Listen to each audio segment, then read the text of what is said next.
ನಮಸ್ಕಾರ ಸ್ನೇಹಿತರೆ. ಇಂದು ನಾವು ಭಾರತದ missile man doctor APJ Abdul Kalam ಅವರ ಜೀವನದ ಒಂದು ಕಲಕುವ ಘಟನೆ ತಿಳಿಯೋಣ.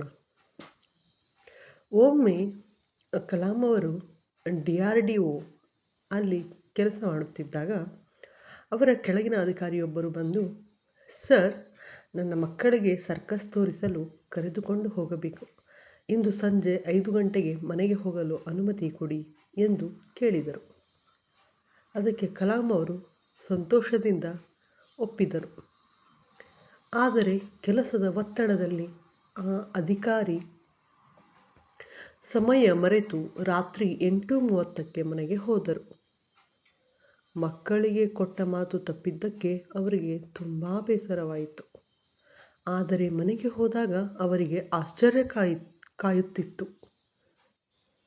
ಅವರ ಮಕ್ಕಳು ಮನೆಯಲ್ಲಿರಲಿಲ್ಲ.